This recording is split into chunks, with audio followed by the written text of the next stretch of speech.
우리나라의 개박사 강형욱 훈련사가 강아지를 훈련하는데 보호자에게 이렇게 말을 하고 있습니다. 하드웨어는 개인데 소프트웨어는 사람이라서 오류가 많이 생긴다고. 이런 이야기를 들으면서 불현듯 이런 생각이 들었습니다. 하나님께서 우리를 창조하실 때 하나님 형상, 하나님의 사람으로 하나님의 영광을 드러내는 사람으로 그렇게 지었는데, 하드웨어는 하나님의 사람, 하나님의 영광인데 소프트웨어는 내 영광, 나 중심의 삶을 살기 때문에 우리가 오류가 있지 않나 생각해 봅니다. 이때 그 진행자 중에 이경규라고 하는 코미디언이 답을 주었습니다. 답게가 중요하군요. 그랬습니다. 맞습니다. 개는 개답게, 사람은 사람답게 라고 하는 게 중요합니다. 그처럼 하나님의 사람은 하나님의 사람답게 살아가는 게 참 중요하지 않겠습니까? 오늘 본문의 말씀은 하나님의 사람이었던 이스라엘 백성들이 하나님의 사람답게 살지 못해서 일어나는 고통의 문제를 다니엘이 어떻게 풀어가느냐에 대한 말씀입니다.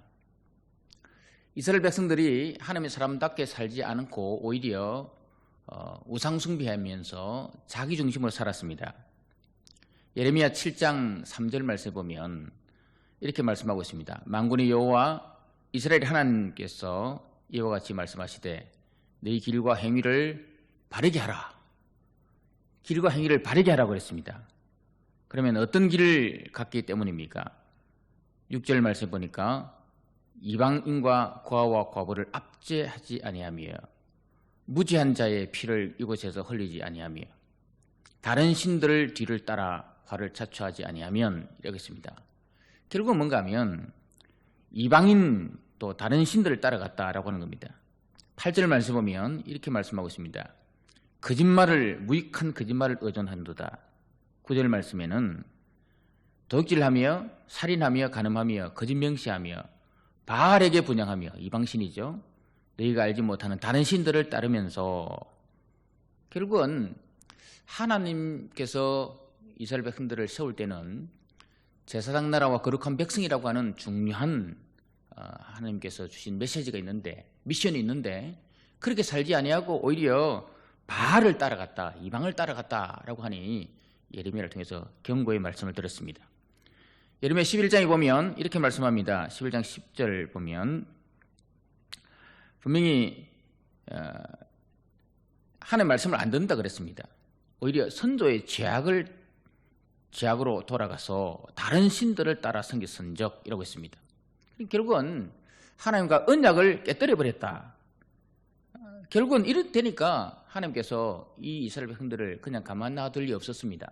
그래서 바벨론 왕 느부갓네살을 시켜서 606년에 BC 606년에 1차 포로를 잡아갑니다. 그때 다니엘과 그의 친구들이 잡혀갑니다. 결국 나중에 BC 586년에 느부갓네살 왕에 의해서 이스라엘 전체가 멸망당합니다. 포로가 됩니다. 이스라엘 백성들이 포로가 된 이유가 뭡니까? 왜 나라가 망합니까?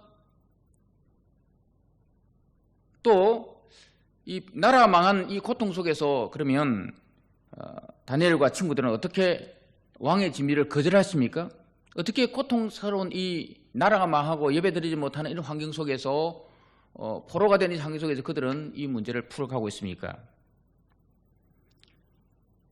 그것은 다니엘이 하나님의 계획하심, 하나님의 뜻이 뭔가를 발견하고는 거기에 따른 행동을 했기 때문에 다니엘은 어려움을 극복할 수 있었습니다. 다니엘은 오늘 8절 말씀 보면 다니엘이 뜻을 정하였다라고 되어 있는데, 다니엘은 무슨 뜻을 정했단 말입니까? 하나님의 뜻을 정했다 이 말입니다. 하나님의 계획하심이 있다는 것을 알았단 말입니다. 그러면 하나님께서 이스라엘 백성들의 고통을 준 이유가 뭡니까? 예레미야를 통해서 하나님께서 그들에게 고통을 주신 이유가 뭡니까? 고통을 선언하는 이유가 뭡니까? 다니엘 1장 21절 말씀 보면 다니엘 초두에 1장의 마지막에 이미 고레스 왕이라고 하는 이야기가 나옵니다. 결국 뭘 이야기합니까? 이스라엘 백성들을 회복시켜주겠다. 고레스 왕을 통해서 이스라엘 백성들을 포로에서 회복시키는 그 이야기 아닙니까? 그런 거로 다니엘은 깨달았습니다. 뭔가 하면 우리 백성을 나라가 망하게 하고 포로가 되게 하고 지금 이 고통 속에 있게 하는 것은 하나님께서 결국은 우리를 회복시키기 위한 하나님의 특별한 계획 속에 이 일이 있다. 하나님의 회복이라고 하는 계획 속에 우리가 고통당하고 있다. 오늘 내가 고통당하고 있는 이유는, 고난당하고 있는 이유는 우리가 하나님의 언약을 버리고 다른 신을 섬기고 그렇게 폐역한 길로 걸어가다가 하나님께서 우리를 살리기 위해서, 회복시키기 위해서 다시 우리로 바벨론 포로가 되겠다. 결국은 하나님은 회복이라고 하는 중요한 메시지가 이 안에 포함되어 있다는 것을 깨달았습니다. 그래서 다니엘은 이걸 깨닫고 난 다음에 뜻을 정하지 않습니까? 하나님의 뜻에 자기의 뜻을 맞췄습니다.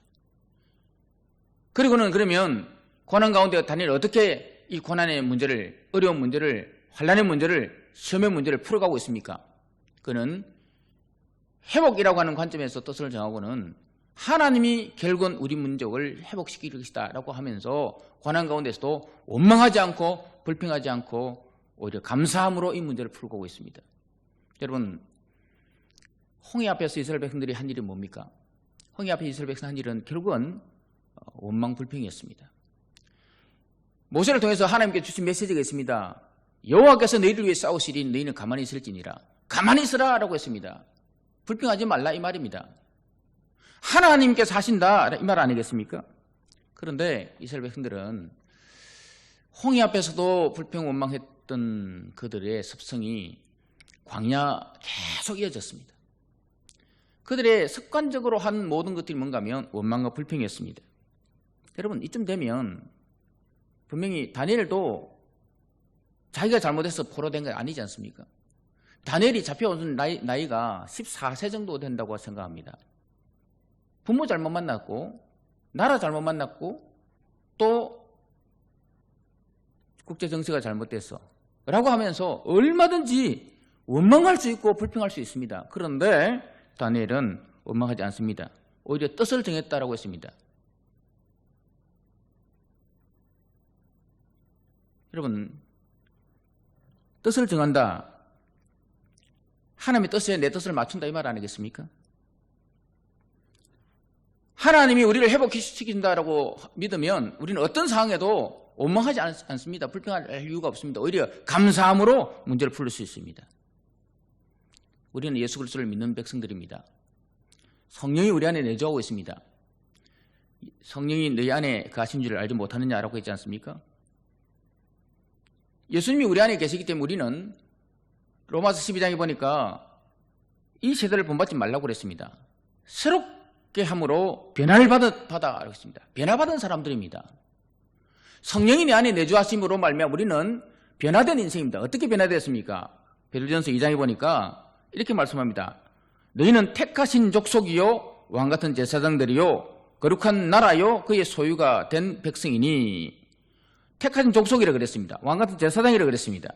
하나님의 소유된 백성이 됐다고 했습니다. 우리가 이런 하나님의 특별한 이 변화된 그런 인물로 하나님 앞에 부름받았다는 겁니다. 이거 생각하면 요즘처럼 어려운 현실 앞에서도 우리는 원망할 이유가 없습니다. 불평할 이유가 없습니다. 오히려 감사함으로 살아야 됩니다. 이사야 43장에 보면 이렇게 말씀하고 있습니다. 보라, 내가 새 일을 행하리니 이제 나타낼 것이라. 너희가 그것을 알지 못하겠느냐?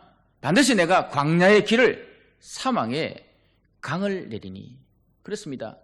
오늘 힘들지만 하나님은 당신의 백성, 구원받은 백성을 향해서 비록 힘들지만 광야의 길을 내고 사망의 강을 내겠다고 말씀하고 있습니다. 그러니까 우리는 결국은 하나님이 이렇게 하실 것이다, 하나님께서 내 인생을 그렇게 끌고 가실 것이다 라고 하는 이 사실을 믿고 어떤 고난과 환경 속에 있어도 우리는 원망 불평하지 말고 오히려 감사함으로 하나님 뜻에 내 뜻을 맞춰가는 삶을 산다면 얼마든지 우리는 오늘의 어려움을 극복해 나가게 될 줄 믿습니다. 둘째, 어떻게 해서 다니엘이 이런 고난 어려움 문제를 극복했습니까? 하나님의 계획을 알고 타협하지 않는 삶을 살았습니다. 타협하지 않는 신앙생활을 했다는 말입니다. 오늘 말씀에 보면 분명히 왕의 진미를 먹지 않았습니다. 포도주를 마시지 않았습니다. 이것은 자신을 더럽히지 않겠다라고 하는 그런 말입니다. 사실 이 다니엘이 14세 정도에서 4세대 리더 학교에 지금 입학한 거 아닙니까? 특별히 어떻게 보면 선택받은 인물입니다. 그런 것 같으면 이 다니엘은 선택받은 그 상황에서 자기의 자리를 잃지 않으려고 노력해야 됩니다.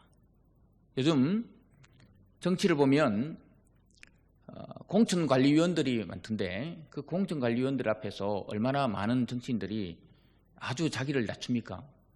마찬가지로 여기 다니엘은 자기를 공천할 수 있고 관리할 수 있는 사람이 환관장 아스보나스였습니다.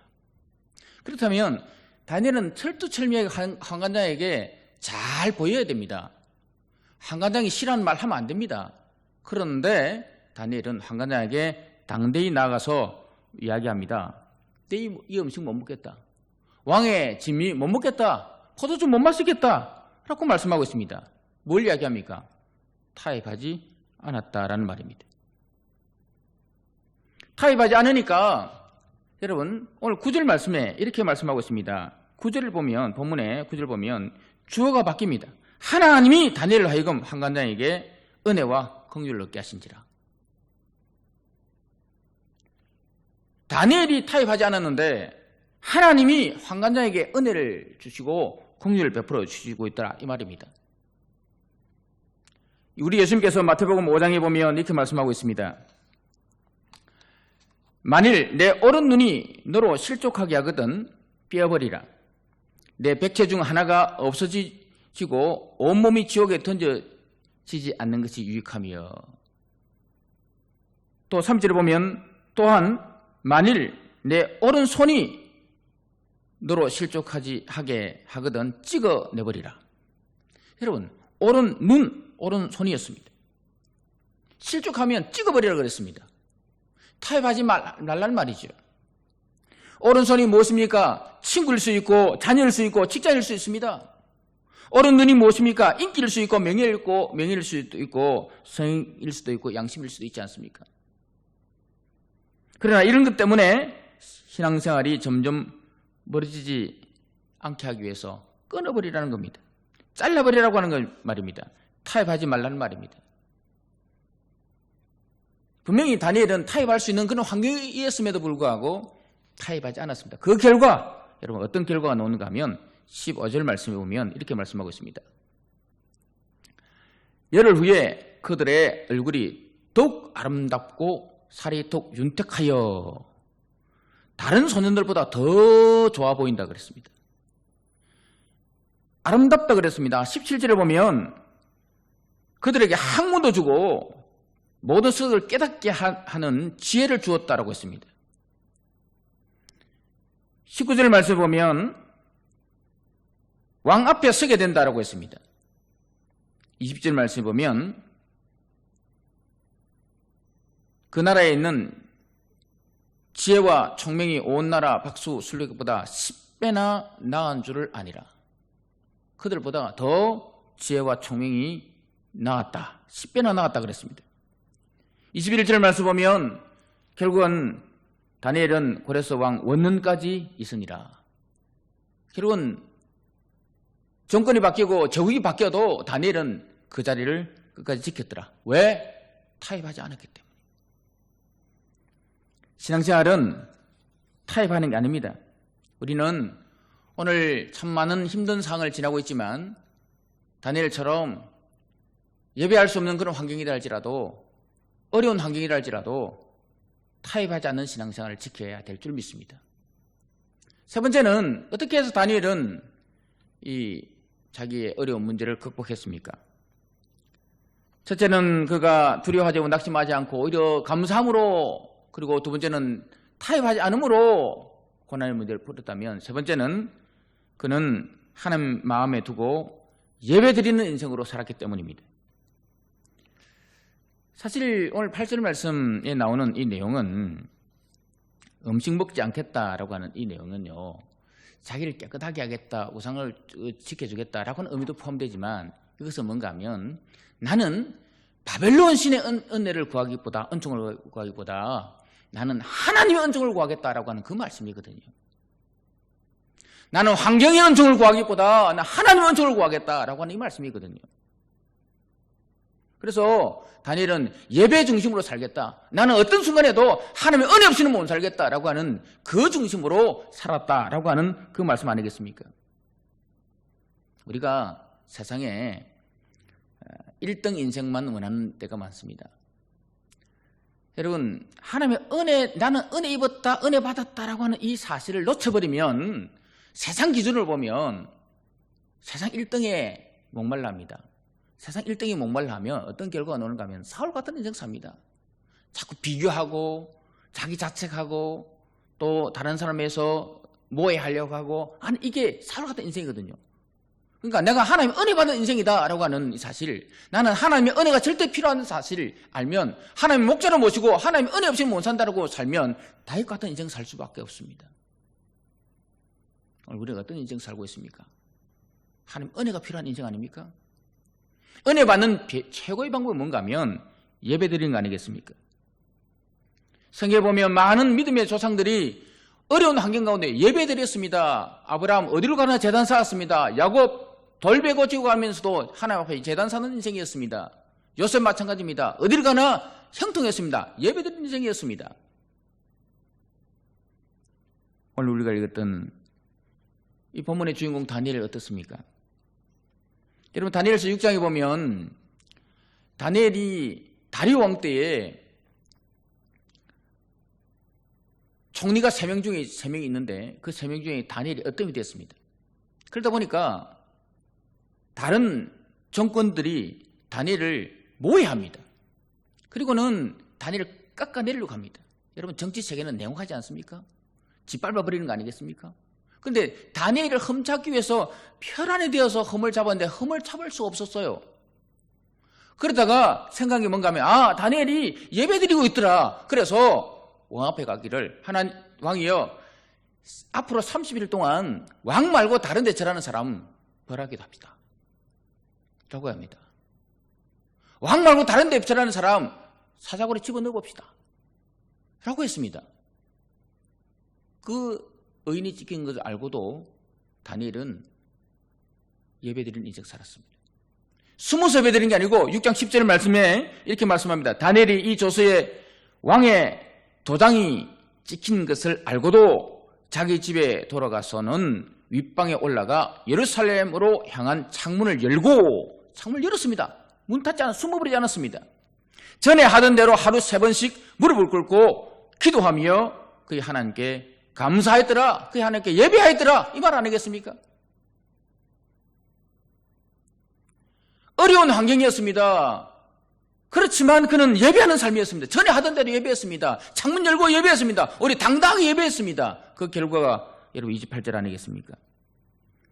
이 다니엘이 다리오 왕의 시대와 바사 사람 고레스 왕의 시대에 형통하였더라. 결국은 예배 드리는 게 여러분 형통의 비결 아니겠습니까? 우리 복음서에 보면 부르신 곳에서 나는 예배하네 찬송이 있습니다. 부르신 곳에서 나는 예배하네, 어떤 상황에도 나는 예배하네. 부르신 곳에서 예배하네, 어떤 상황에도 나는 예배하네. 환난이 있고 어려움이 있고 낙심이 있고 포로가 된 상황이라 할지라도 나는 예배하는 일을 멈추지 않겠다. 오히려 당당하게 하나님 중심을 모시고 예배하는 인생 살았기 때문에 다니엘은 그런 어려운 문제를 극복할 수 있었습니다. 사랑하는 성도 여러분, 우리가 오늘 다니엘이 포로로 잡혀간 것처럼 우리는 교회에서 온전히 예배드리지 못하는 포로된 신세처럼 된 상황 아닙니까? 그렇다 할지라도 우리는 쫄지 않고 오히려 원망불평하지 않고 타협하지 않고 하나님 중심에 모시고 예배하는 삶을 살기를 주님의 이름으로 축복합니다. 예배하면 가정에서 비록 주일 오후 예배 못 드리고 수예배 못 드리고 주일 예배 교회에서 못 드리는 환경이 된다 할지라도 가정에서라도 열심으로 예배 사하면 결국은 우리 환경을 뛰어넘는 하나님의 역사로 말미암아 다니엘이 예배함으로 말미암아 형통의 복을 받은 것처럼 오늘 우리의 삶도 예배 환경을 뛰어넘는 그런 삶으로 형통의 복을 받는 삶으로 변화될 줄 믿습니다. 이 복이 우리 모든 성도들의 가정에, 우리 모든 성도들의 삶에, 우리 교회 안에 넘치기를 주님의 이름으로 축복합니다.